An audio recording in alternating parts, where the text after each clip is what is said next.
Good morning, I'm Ilka Oster. Morning, I'm Jo Drennan. What is conscious parenting and can it make a difference in our lives? Well, I would find it a lot easier to talk about what it's not because as a parent especially with young children, I was being unconscious much more than I was being conscious, which meant I was basically parenting from just my programs, from how I learned from my parents of how to parent. Now, some of that was awesome, and some of it wasn't. Some of it, and that was the part that really bothered me, when I would react and respond and get angry in ways that I didn't want to be doing. But back then, I really didn't know how to stop it. What about you? That one example is really states it well. So say you've just cleaned the kitchen floor and your child runs in from outside. They've picked a flower from the garden and they run in all excited, happy, but they leave a trail of dirt behind them as they run in to happily give you a flower.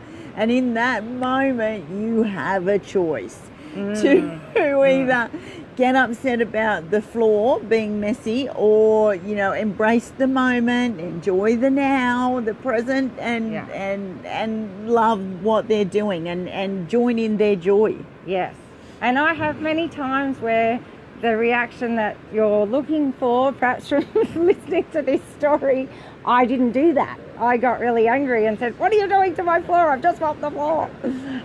So I wasn't really concerned about their feelings in the moment, and I was certainly more worried about being the authority. That's another thing about conscious parenting, is that we really are looking at the ways that we're all human, as opposed to the parent being the authority person and in control of everything, and the child having no control.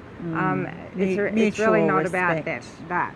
So in that moment, a better way, even if I was angry about the floor, is like to have said, "Oh wow, you've just come in across my floor. I'm feeling really angry about that." And another thing I love about conscious parenting is it can seem really difficult, because it's like you have to stop and examine your feelings and all of these things. So it can seem like it's a lot more work.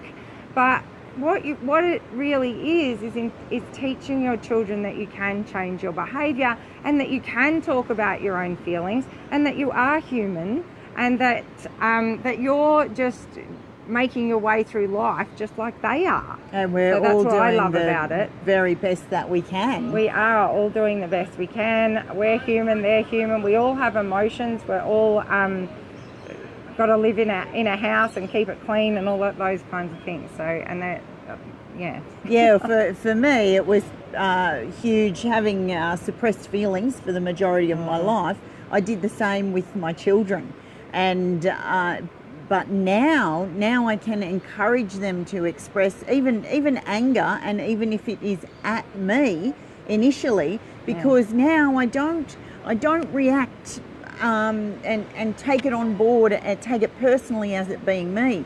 But it was big to change that, because what I had to do was look inside and really learn to love myself. Before I could change my behaviour, because we often talk about awareness and that those golden opportunities, those seconds where you can choose your response. But really, how do you change when you've behaved a certain way for many, many years, and then suddenly, I'm going to be a conscious parent, I'll change the way I respond.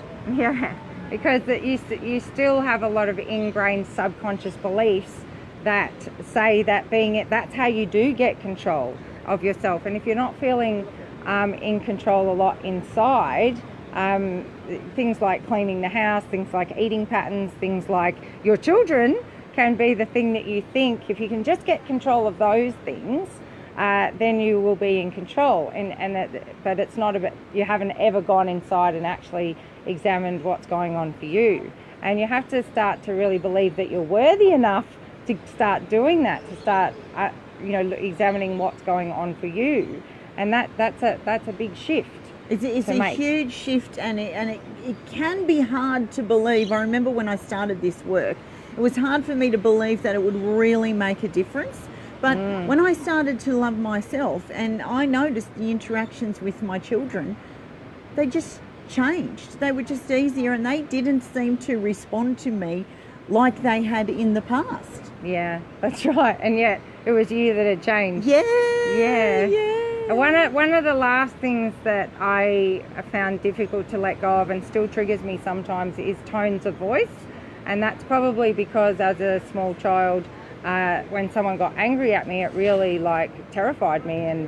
And so that raise in someone's tone of voice. So when you start to really explore conscious parenting, what's triggering you, what's bothering you about your outside environment and looking inside, then you can get down to the fine details. And the other day with my son, I just said, oh wow, that tone of voice that you're using is actually, I feel really triggered by that. And I started doing my tapping and I really went back and said, okay, that's the tone of voice thing again. Nothing to do with him and what, he's allowed to be angry and raise his tone of voice. I've just got to, and I tell him, look, it's all about my past, mate. It's nothing to do with you. So this it's a completely different way of explaining things to your children. You're showing them that things can change too. That's what I love about it. Yeah, and that you can work through your emotions, because I find whenever I express anger or sadness or the kids, whatever the emotion is, if it's allowed to be expressed and moved through, then we get to an opportunity where we can have a calm conversation about our problems or our differences of opinion. Yeah. It's when we try to suppress the emotion that the problems seem to arise. And they just keep going as well. And the way of just thinking that you have to yell or gain control through anger or whatever, that will resurface because the control thing comes back. So go first. When you start to work on yourself, it will magically seem like the world around you has changed, but really it's just a reflection of the changes within you. Yeah, so cool. Yeah. So Oh, and thanks for joining us. And we normally sign off with inspire someone today, but there's a reason for that, isn't there? There is a reason, and this is about conscious parenting too, because as I was saying, you are in all of the self-love work that you do on yourself, you're also showing your children and being an example for your children in loving yourself and in addressing your own emotions and in being the person that knows they can change. And that is a massive legacy or way of being an example for your kids. So and we really encourage you to then they will learn to do the same. And every child really, what do they want? They want happy parents. They do want happy parents. Yeah. That's all I ever wanted. Yeah. So thanks for joining us. Yes, and inspire someone today. Inspire your children by living your life true to yourself. Yeah. And we'll see you next Wednesday from Mooloolaba Beach. Bye. Bye.